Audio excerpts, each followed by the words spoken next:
ओम शांति 16 नवंबर 2024 के ईश्वरीय महावाक्य। पहले सुनते हैं मुरली के मुख्य पॉइंट्स। बाबा ने कहा, तुम सृष्टि रूपी ड्रामा के आदि मध्य अंत व ड्यूरेशन आदि को अच्छी रीति जानते हो। तुमको अंदर में फखुर होना चाहिए कि बाबा हमको क्या सिखलाते हैं। इस समय बेहद का बाप तुम्हें रूहानी हुनर सिखाते हैं, जिससे तुमको 21 जन्मों के लिए बहुत बड़ी प्राइज मिल जाती है। बाबा ने कहा, उनका है जिस्मानी हुनर, वह तो यहीं खत्म हो जाएगा। तुम यह रूहानी हुनर सीखकर शांति धाम में जाते हो, फिर सुख धाम में आएंगे। ऐसी प्राइज और कोई दे न सके। तो ऐसे बाप को कितना प्यार से याद करना चाहिए, परंतु देह अभिमान ऐसा आता है जो बाप को ही भूल जाते हैं। सदा स्मृति रहे, यहाँ जो कुछ भी तुम देखते हो यह सब खत्म हो जाने वाला है, कुछ भी साथ नहीं चलना। लास्ट में बाबा ने कहा, अभी तुमको कितने वैल्यूएबल रत्न मिलते हैं, यह एक एक वर्षांश लाखों रुपयों का है, परंतु माया इतनी बलवान है जो अच्छे अच्छे को भी जीत लेती है, एकदम वर्थ नोट पैनी बना देती है। इसलिए अगर तुम कोई को भी देखो कि माया खा रही है तो उन्हें मुरली सुनाकर सुजाग करना चाहिए। अब सुनते हैं महावाक्यों को विस्तार से। बाबा ने कहा, मीठे बच्चे, बाप आए हैं तुम्हें रूहानी हुनर सिखलाने, जिस हुनर से तुम सूर्य चांद से भी पार शांति धाम में जाते हो। प्रश्न, साइंस घमंड और साइलेंस घमंड में कौन सा अंतर है? उत्तर, साइंस घमंडी चांद सितारों पर जाने के लिए कितना खर्चा करते हैं, शरीर का जोखिम उठाकर जाते हैं। उन्हें यह डर रहता है कि रॉकेट कहाँ फेल ना हो जाए। तुम बच्चे साइलेंस घमंड वाले बिगर कोड़ी खर्चा सूर्य चांद से भी पार मूल वतन में चले जाते हो। तुम्हें कोई डर नहीं, क्योंकि तुम शरीर को यहाँ ही छोड़कर जाते हो। ओम शांति। रूहानी बाप बैठ रूहानी बच्चों को समझाते हैं। बच्चे सुनते तो रहते हैं कि साइंसदान चांद पर जाने का प्रयत्न करते रहते हैं, लेकिन वे लोग तो सिर्फ चांद तक जाने की कोशिश करते हैं, कितना खर्चा करते हैं, बहुत डर रहता है ऊपर जाने में। अब तुम अपने ऊपर विचार करो, तुम कहाँ के रहने वाले हो? वह तो चंद्रमा की तरफ जाते हैं, तुम तो सूर्य चांद से भी पार जाते हो, एकदम मूल वतन में। वो लोग तो ऊपर जाते हैं तो उनको बहुत पैसे मिलते हैं, ऊपर में चक्र लगाकर आते तो उन्हों को लाखों सौगातें मिलती हैं, शरीर का जोखिम उठाकर जाते हैं। वह हैं साइंस घमंडी। तुम्हारे पास है साइलेंस का घमंड। तुम जानते हो, हम आत्मा अपने शांति धाम ब्रह्मांड में जाते हैं, आत्मा ही सब कुछ करती है। उन्हों की भी आत्मा शरीर के साथ ऊपर में जाती है, बड़ा खौफनाक है, डरते भी हैं, ऊपर से गिरे तो जान खत्म हो जाएगी। वह सब हैं जिस्मानी हुनर। तुमको बाप रूहानी हुनर सिखलाते हैं। इस हुनर सीखने से तुमको कितनी बड़ी प्राइज मिलती है, 21 जन्मों की प्राइज मिलती है नंबरवार पुरुषार्थ अनुसार। आजकल गवर्नमेंट लॉटरी भी निकालती है ना। यह बाप तुमको प्राइज देते हैं और क्या सिखाते हैं? तुमको बिल्कुल ऊपर ले जाते हैं, जहाँ तुम्हारा घर है। अभी तुमको याद आता है ना कि हमारा घर कहाँ है और राजधानी जो गवाई है वह कहाँ है? रावण ने छीन लिया। अब फिर से हम अपने असली घर भी जाते हैं और राजाई भी पाते हैं। मुक्ति धाम हमारा घर है, यह कोई को पता नहीं है। अब तुम बच्चों को सिखलाने के लिए देखो बाप कहाँ से आते हैं, कितना दूर से आते हैं। आत्मा भी रॉकेट है, वह कोशिश करते हैं ऊपर जाकर देखें चंद्रमा में क्या है, स्टार में क्या है। तुम बच्चे जानते हो, यह तो इस मांडवे की बत्तियां हैं। जैसे मांडवे में बिजलियां लगाते हैं, म्यूजियम में भी तुम बत्तियों की लड़ियां लगाते हो ना। यह फिर है बेहद की दुनिया। इसमें यह सूर्य, चांद, सितारे रोशनी देने वाले हैं। मनुष्य फिर समझते हैं सूर्य, चंद्रमा यह देवताएं हैं, परंतु यह देवता तो है नहीं। अभी तुम समझते हो बाप कैसे आकर हमको मनुष्य से देवता बनाते हैं।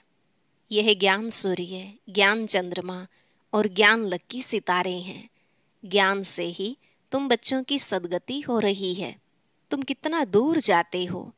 बाप ने ही घर जाने का रास्ता बताया है। सिवाय बाप के कोई भी वापस अपने घर जा नहीं सकते। बाप जब आकर शिक्षा देते हैं तब तुम जानते हो। यह भी समझते हैं हम आत्मा पवित्र बनेंगे तब ही अपने घर जा सकेंगे।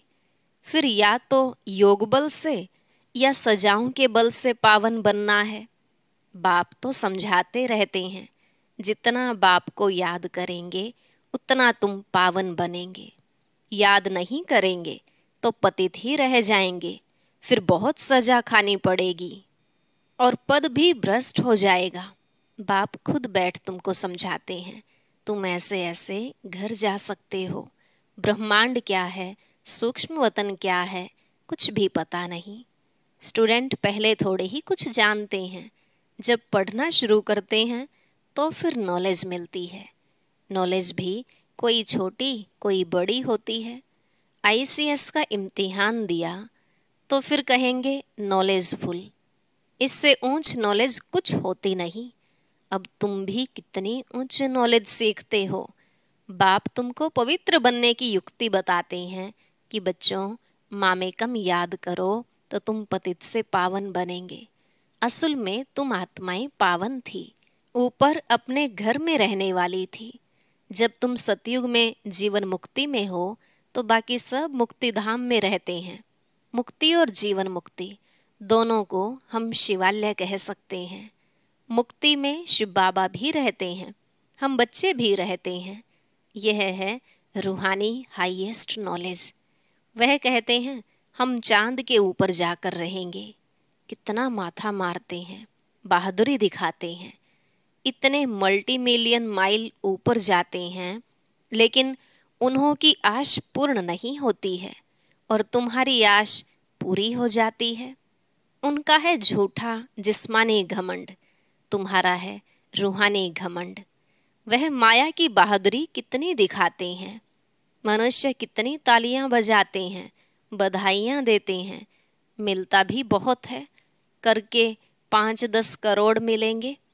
तुम बच्चों को यह ज्ञान है कि उन्हों को यह जो पैसे मिलते हैं सब खत्म हो जाएंगे। बाकी थोड़े दिन ही समझो, आज क्या है कल क्या होगा। आज तुम नरकवासी हो, कल स्वर्गवासी बन जाएंगे। टाइम कोई जास्ती नहीं लगता है। तो उन्हों की है जिस्मानी ताकत और तुम्हारी है रूहानी ताकत, जो फिर तुम ही जानते हो।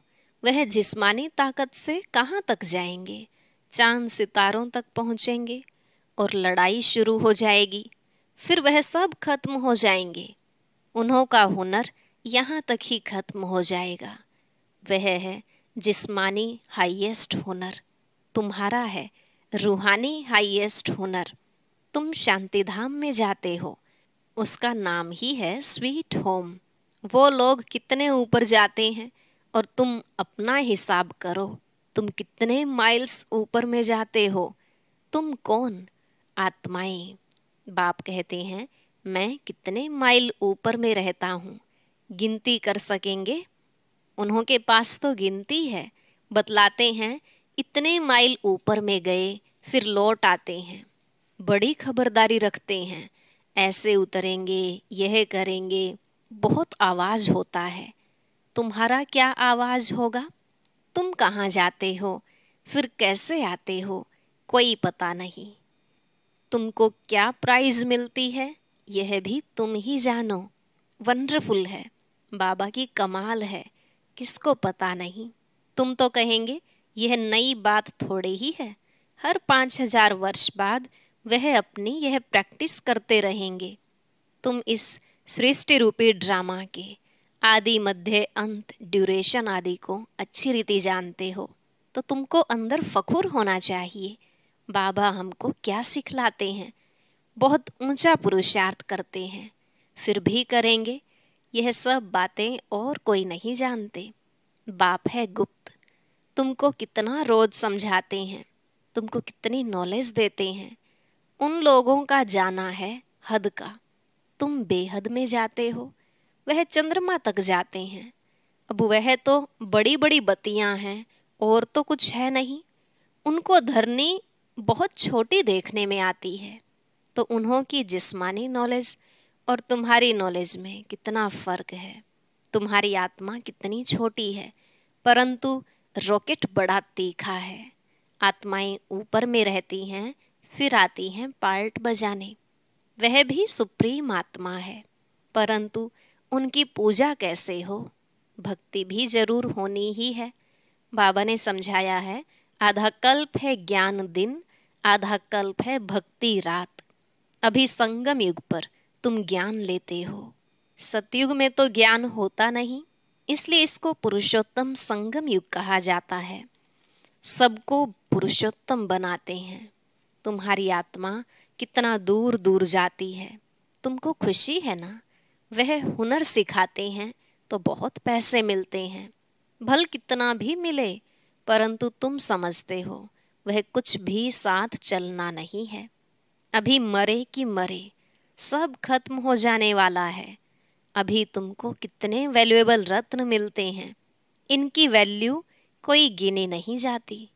लाख लाख रुपया एक एक वर्षंस का है। कितने समय से तुम सुनते ही आए हो। गीता में कितनी वैल्यूएबल नॉलेज है। यह एक ही गीता है जिसको मोस्ट वैल्यूएबल कहते हैं। सर्वशास्त्रमयी शिरोमणि श्रीमद् भगवत गीता है। वो लोग भल पढ़ते रहते हैं, परंतु अर्थ थोड़े ही समझते हैं। गीता पढ़ने से क्या होगा?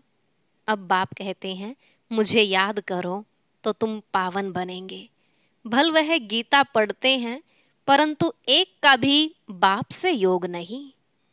बाप को ही सर्वव्यापी कह देते हैं, पावन भी बन नहीं सकते। अब यह लक्ष्मी नारायण के चित्र तुम्हारे सामने हैं। इनको देवता कहा जाता है क्योंकि दैवी गुण है।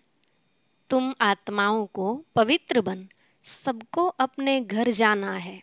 नई दुनिया में तो इतने मनुष्य होते नहीं, बाकी सब आत्माओं को जाना पड़ेगा अपने घर। तुमको बाप भी वंडरफुल नॉलेज देते हैं, जिससे तुम मनुष्य से देवता बहुत उच्च बनते हो। तो ऐसी पढ़ाई पर अटेंशन भी इतना चाहिए। यह भी समझते हैं, जैसा जिसने कल्प पहले अटेंशन दिया है, ऐसे देते रहेंगे। मालूम पड़ता रहता है। बाप सर्विस का समाचार सुनकर खुश भी होते हैं। बाप को कभी चिट्ठी ही नहीं लिखते हैं तो समझते हैं उनका बुद्धियोग कहाँ ठिक्कर भीतर तरफ लग गया है।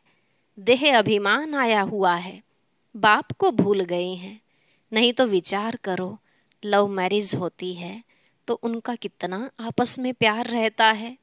हाँ, कोई कोई के ख्याल बदल जाते हैं तो फिर स्त्री को भी मार डालते हैं।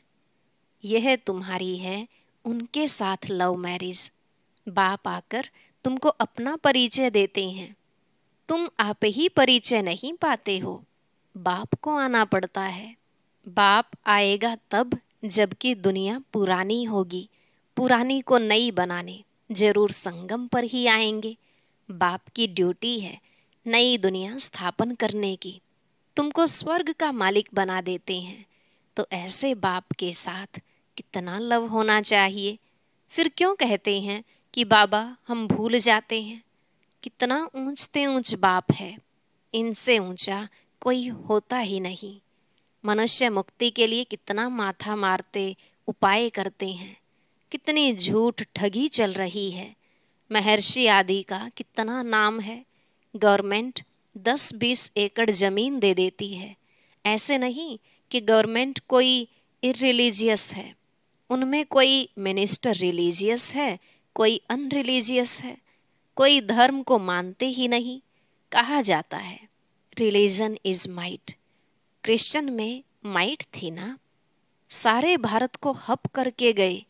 अभी भारत में कोई माइट नहीं है। कितना झगड़ा मारामारी लगी पड़ी है। वही भारत क्या था। बाप कैसे कहाँ आते हैं किसको कुछ भी पता नहीं। तुम जानते हो मगध देश में आते हैं जहाँ मगरमच्छ होते हैं। मनुष्य ऐसे हैं जो सब कुछ खा जाएं। सबसे जास्ती वैष्णव भारत था। यह वैष्णव राज्य है ना। कहाँ यह महान पवित्र देवताएं। कहाँ आजकल देखो क्या क्या हप करते जाते हैं। आदमखोर भी बन जाते हैं। भारत की क्या हालत हो गई है। अभी तुमको सारा राज समझा रहे हैं। ऊपर से लेकर नीचे तक पूरा ज्ञान देते हैं। पहले पहले तुम ही इस पृथ्वी पर होते हो, फिर मनुष्य वृद्धि को पाते हैं। अभी थोड़े समय में हाहाकार हो जाएगा, फिर हाय हाय करते रहेंगे। स्वर्ग में देखो कितना सुख है। यह एम ऑब्जेक्ट की निशानी देखो। यह सब तुम बच्चों को धारणा भी करनी है। कितनी बड़ी पढ़ाई है। बाप कितना क्लियर कर समझाते हैं। माला का राज भी समझाया है। ऊपर में है शिव बाबा, फिर मेरू। प्रवृत्ति मार्ग है ना। निवृत्ति मार्ग वालों को तो माला फेरने का हुक्म नहीं। यह है ही देवताओं की माला। उन्होंने कैसे राज्य लिया। तुम्हारे में भी नंबरवार हैं। कोई कोई हैं जो बेधड़क हो किसको भी समझाते हैं। आओ तो हम आपको ऐसी बात बताएं जो और कोई बता ही नहीं सकते। सिवाय शिव बाबा के और कोई जानते ही नहीं। उन्हों को यह राजयोग किसने सिखाया। बहुत रसीला बैठ समझाना चाहिए। यह 84 जन्म कैसे लेते, देवता क्षत्रिय वैश्य शूद्र। बाप कितनी सहज नॉलेज बताते हैं। और पवित्र भी बनना है, तभी ऊंच पद पाएंगे। सारे विश्व पर शांति स्थापन करने वाले तुम हो। बाप तुमको राज्य भाग्य देते हैं। दाता है ना, वह कुछ लेता नहीं है। तुम्हारी पढ़ाई की यह है प्राइज। ऐसी प्राइज तो और कोई दे न सके। तो ऐसे बाप को प्यार से क्यों नहीं याद करते हैं। लौकिक बाप को तो सारा जन्म याद करते हो, पारलौकिक को क्यों नहीं याद करते हो।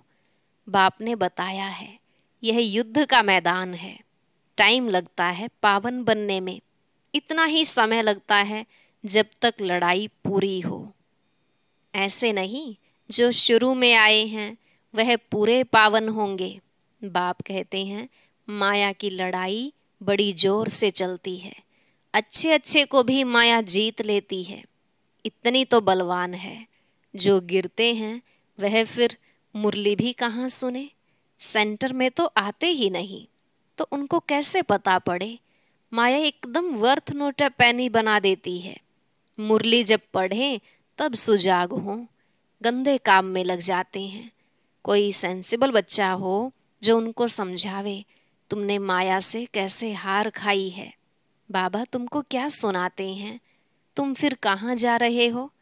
देखते हैं इनको माया खा रही है तो बचाने की कोशिश करनी चाहिए। कहाँ माया सारा हपना कर लेवे, फिर से सुजाग हो जाएं, नहीं तो ऊंच पद नहीं पाएंगे। सतगुरु की निंदा कराते हैं। अच्छा, मीठे मीठे सिकिलधे बच्चों प्रति माता पिता बाप दादा का याद प्यार और गुड मॉर्निंग। रूहानी बाप की रूहानी बच्चों को नमस्ते। रूहानी बच्चों की रूहानी बाप दादा को नमस्ते नमस्ते। Good morning. शुक्रिया बाबा, शुक्रिया। धारणा के लिए मुख्य सार। पहला पॉइंट, बाप से साइलेंस का हुनर सीखकर इस हद की दुनिया से पार बेहद में जाना है। फखुर रहे बाप हमें कितना वंडरफुल ज्ञान देकर कितनी बड़ी प्राइज देते हैं। दूसरा, बेधड़क होकर बहुत रसीले ढंग से सेवा करनी है। माया की लड़ाई में बलवान बन जीत पानी है। मुरली सुनकर सुजाग रहना है और सबको सुजाग करना है। आज का वरदान, परम पूज्य बन परमात्मा प्यार का अधिकार प्राप्त करने वाले संपूर्ण स्वच्छ आत्मा भव। परम पूज्य बन परमात्मा प्यार का अधिकार प्राप्त करने वाले संपूर्ण स्वच्छ आत्मा भव। बाबा ने कहा, सदा ये स्मृति जीवन में लाओ कि मैं पूज्य आत्मा इस शरीर रूपी मंदिर में विराजमान हूँ। ऐसी पूज्य आत्मा ही सर्व की प्यारी है। उनकी जड़ मूर्ति भी सबको प्यारी लगती है। कोई आपस में भल झगड़ते हों लेकिन मूर्ति को प्यार करेंगे क्योंकि उनमें पवित्रता है। तो अपने आप से पूछो, मन बुद्धि संपूर्ण स्वच्छ बनी है? जरा भी अस्वच्छता मिक्स तो नहीं है? जो ऐसे संपूर्ण स्वच्छ हैं वही परमात्मा प्यार के अधिकारी हैं। स्लोगन, ज्ञान के खजाने को स्वयं में धारण कर हर समय हर कर्म समझ से करने वाले ही ज्ञानी तू आत्मा है। ज्ञान के खजाने को स्वयं में धारण कर हर समय हर कर्म समझ से करने वाले ही ज्ञानी तू आत्मा है। ओम शांति। अब सुनते हैं आज की अव्यक्त मुरली। इसके लिए ऊपर दिए गए बॉक्स पर क्लिक करें।